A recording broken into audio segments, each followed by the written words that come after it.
السلام علیکم، آپ دیکھ رہے ہیں یوٹیوب چینل عمران خان کا۔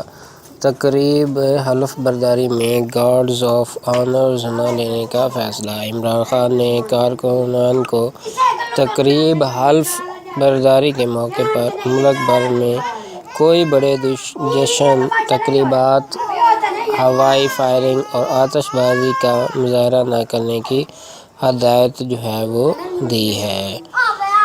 قومی اخبار کی ایک رپورٹ کے مطابق تحریک انصاف کے نامزد وزیر اعظم عمران خان نے حلف برداری کو انتہائی سادہ رکھنے کا فیصلہ کیا ہے۔ عمران خان نے حلف برداری کی تقریب میں گارڈز آف آنرز لینے پر غور کرنا شروع کر دیا ہے۔ رپورٹ میں بتایا گیا ہے کہ عمران خان خاموشی اور سادگی سے وزیر اعظم کا عہدہ سنبھال لیں گے۔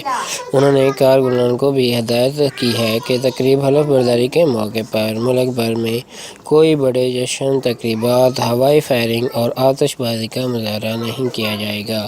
اس موقع پر اللہ کا شکر بھی ادا کیا جائے گا۔ ذرائع سے معلوم ہوا کہ عمران خان نے بطور وزیر اعظم حلف برداری کی تقریب کو انتہائی سادہ رکھنے کا فیصلہ کیا ہے، حتیٰ کہ گارڈز آف آنر بھی نہ لینے کا فیصلہ کیا ہے۔ سربراہ تحریک انصاف اسے فضول خرچی اور قومی خزانے پر بوجھ سمجھتے ہیں۔ اس سے پہلے عمران خان خود بھی اس بات کا اعلان کر چکے ہیں کہ وہ بطور وزیر اعظم بہت سادہ زندگی گزاریں گے اور قوم کا پیسہ قوم پر خرچ کریں گے۔ عمران خان نے اپنی پارٹی اور خاص طور پر اپنی ممکنہ کابینہ کو بھی اپنے اخراجات سے کم سے کم کرنے کی ہدایت کی ہے، جبکہ عمران خان نے اس بات کا بھی اعلان کیا ہے کہ وہ وزیر اعظم ہاؤس میں نہیں رہیں گے بلکہ وزیر اعظم ہاؤس کو ایک تعلیمی ادارہ بنائیں گے۔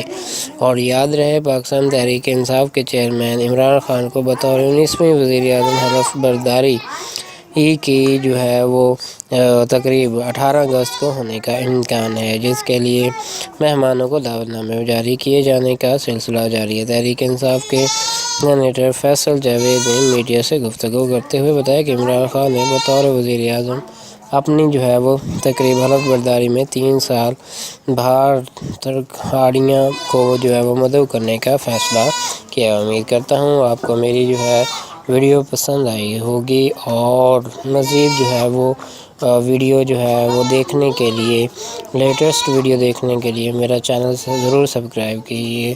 اللہ حافظ۔